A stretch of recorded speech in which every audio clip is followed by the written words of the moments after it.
Baik, Assalamualaikum warahmatullahi wabarakatuh. Perkenalkan, nama saya Mega Yuliarsi dari kelas A Ilmu Administrasi Bisnis, mata kuliah Sistem Informasi Manajemen.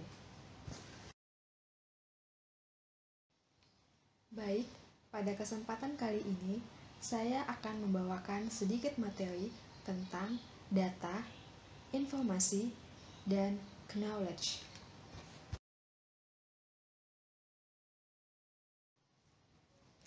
Yang pertama adalah data. Data adalah fakta-fakta dan gambar mentah yang akan diproses menjadi informasi, menurut Williams dan Sawyers. Dan menurut Connolly dan Beck, mendefinisikan data adalah komponen yang paling penting dalam database management system atau DBMS, berasal dari sudut pandang end user. Data berperan sebagai penghubung antara mesin dengan pengguna.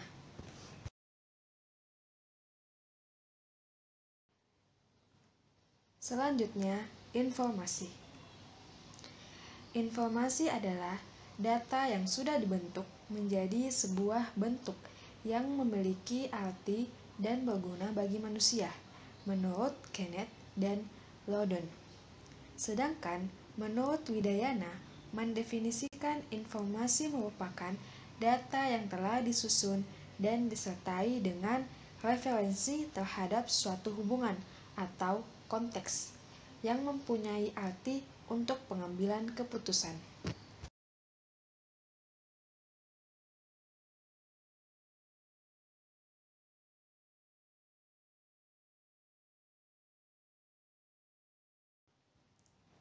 Kualitas informasi tergantung pada 4 hal.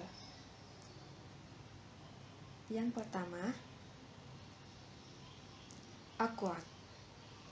Informasi harus bebas dari kesalahan-kesalahan dan tidak menyesatkan bagi pengguna yang menerima dan memanfaatkan informasi tersebut.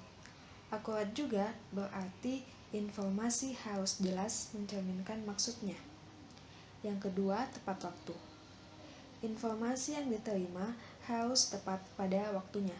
Informasi yang usang atau terlambat tidak mempunyai nilai yang baik bagi pengguna tertentu, sehingga bila digunakan sebagai dasar dalam pengambilan keputusan akan berakibat fatal. Ketiga, relevan. Informasi harus mempunyai relevansi atau manfaat bagi si pengguna. Relevansi informasi untuk satu pengguna tertentu dengan yang lainnya berbeda. Dan terakhir, ekonomis. Informasi yang dihasilkan mempunyai manfaat yang lebih besar dibandingkan dengan biaya mendapatkannya.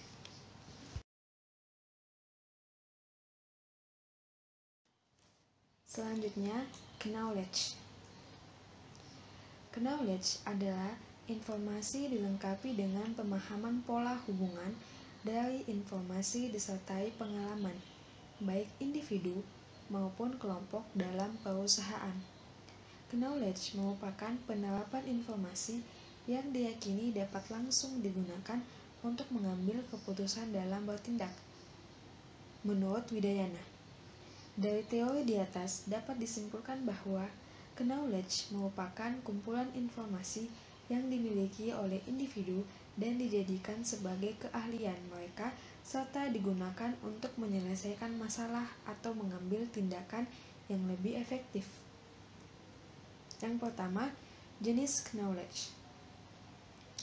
Dilihat dari jenisnya, knowledge dibagi atas 2 bahagian. A. Tacit knowledge adalah knowledge yang terletak pada otak atau melekat di dalam diri seseorang dan diperoleh melalui pengalaman namun sangat sulit dikodifikasi. B. Explicit knowledge adalah segala bentuk knowledge yang sudah direkam dan didokumentasikan dalam penerapan KM sehingga lebih mudah didistribusikan dan dikelola, menurut Tobin 2007.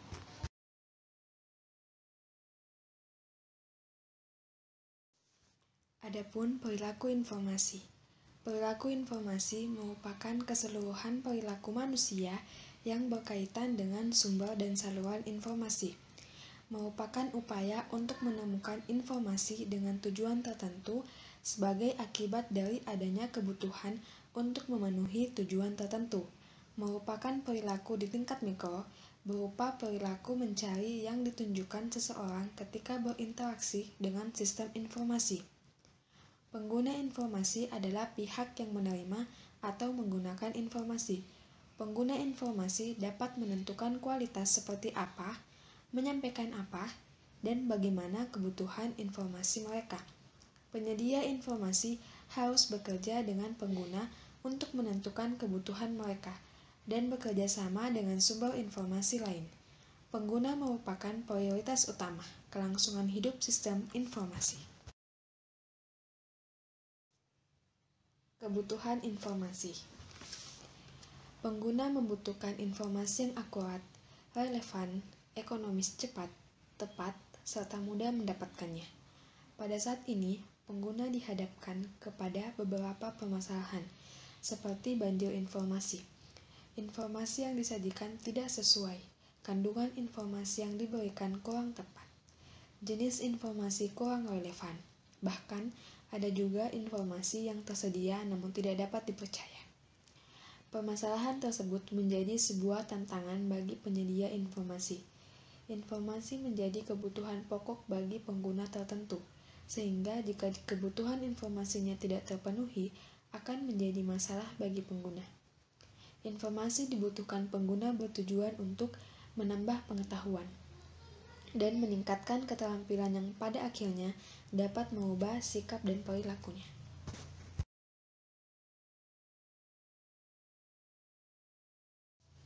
Selanjutnya, identifikasi kebutuhan pengguna. Yang pertama, Weak Knowledge Management Cycles. Weak Knowledge Management Cycle berfokus pada 3 kondisi yang diperlukan oleh organisasi untuk mensukseskan bisnisnya. Organisasi harus memiliki bisnis, produk atau jasa, dan pelanggan. Organisasi harus memiliki sumber daya, pekerja, modal, dan fasilitas, dan harus memiliki kemampuan untuk bertindak. Knowledge adalah prinsip yang mendorong dan mengatur keahlian untuk bertindak secara intelek. Dengan pengetahuan yang ditingkatkan, kita mengetahui secara lebih baik apa yang kita harus lakukan dan bagaimana melakukannya. Wick mengidentifikasikan tujuan utama dari knowledge management sebagai usaha untuk membuat suatu perusahaan bertindak secara intelek dengan memfasilitasi ciptaannya dengan penyaluran pengetahuan yang berkualitas, menurut Wick dalam Dalkir.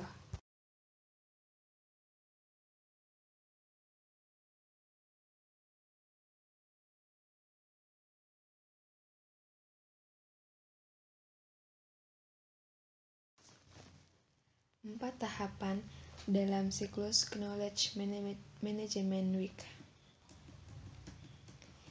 Yang pertama, build it, membangun knowledge. Hold atau menyimpan knowledge.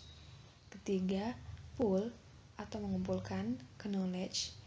Keempat, use atau menerapkan knowledge.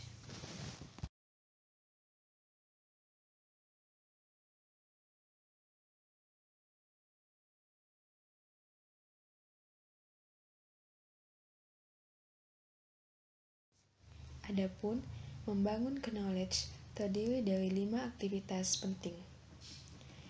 Yang pertama, mendapatkan knowledge. Kedua, menganalisa knowledge. Ketiga, menyusun ulang atau mencocokkan knowledge.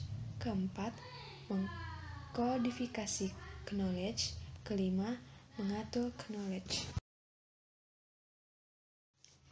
Adapun membangun pengetahuan bertumpu pada 5 aktivitas. Yang pertama, memperoleh pengetahuan. Kedua, analisa pengetahuan. Ketiga, membangun ulang atau menggabungkan pengetahuan. Keempat, menyusun pengetahuan berdasarkan sistem. Kelima, mengatur pengetahuan.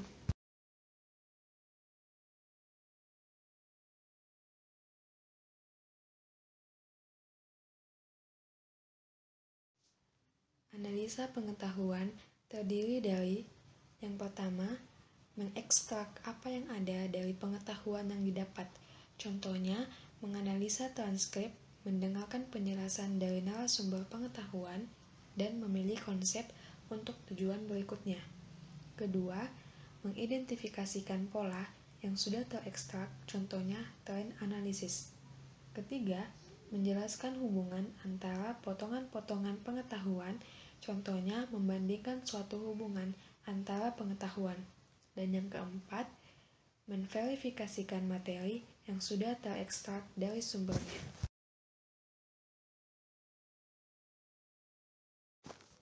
Yang kedua itu, kepuasan pengguna.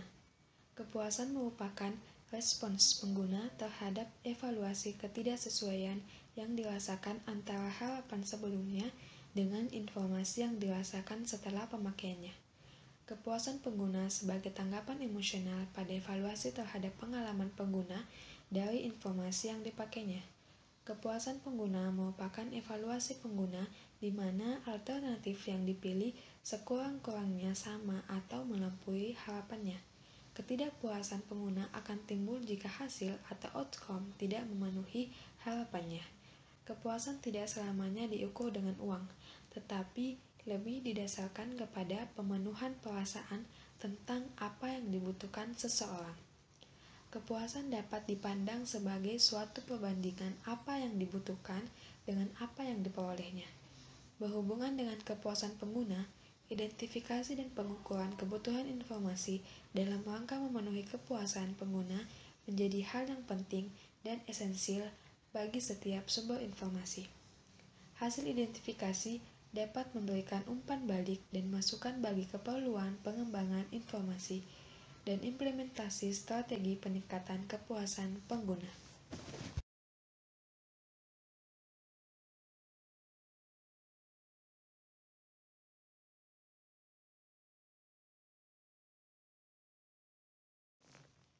Adapun menurut Kotler 2008, metode yang dapat digunakan untuk melakukan pengukuran kepuasan pengguna ada dua.